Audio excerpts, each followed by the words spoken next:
Most visitors leave the Colosseum and head straight back into the busy city center.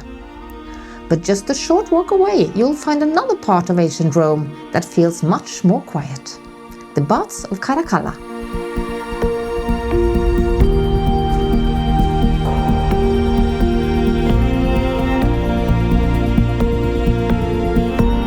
The Colosseum is famous, and for good reason. But Rome is full of places that show you a different side of the ancient city. And the Baths of Caracalla are one of the best examples. Just 15 to 20 minutes walk from the Colosseum, close to the beginning of the Appian Way, you can enjoy the space and tranquility of one of the great public structures of the Roman Empire. A full-price adult ticket costs €8 at the time we filmed this. Compared with others of Rome's most famous sites, tickets here are usually easier to get, either online or at the ticket office. We'll leave a link to the official site in the description below. Public baths were an important part of life in the Roman Empire.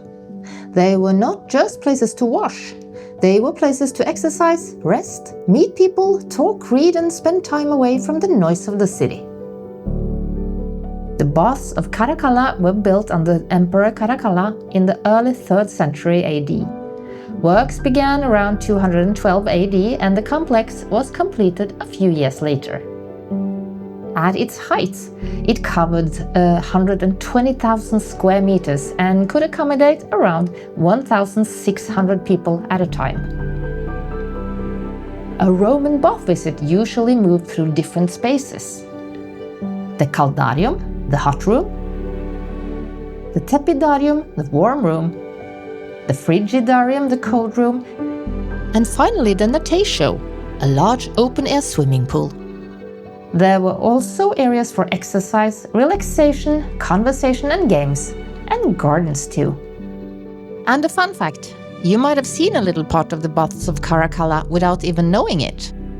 The two large basins in Piazza Farnese, close to Campo de' Fiori, originally came from the frigidarium before being repurposed as fountains in Renaissance Rome. This is indeed something you can see in many places.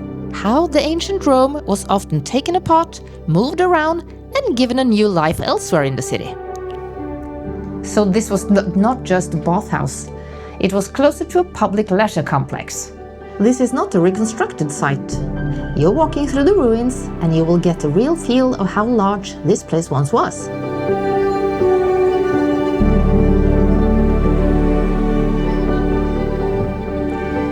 You can still see sections of beautiful mosaics, brickwork, and the remains of rooms that were once richly decorated with marble, statues, and painted surfaces.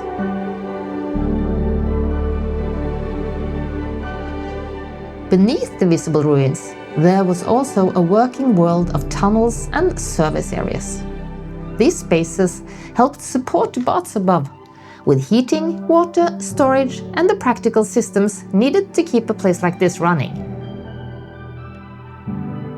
Relaxing here is something Romans like to do even today, and sitting around the water mirror waiting for the hydraulic fountain starting every half hour or so is a nice end to a visit here an afternoon.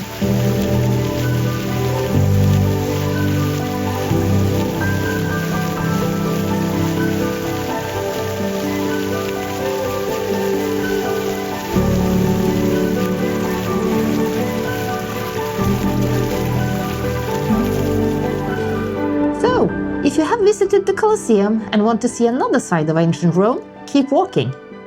The Baths of Caracalla are close by, easy to visit, and much calmer than many of the other famous sites. We make helpful and practical videos about Rome and Italy, based on our own experiences. You'll find another one linked here.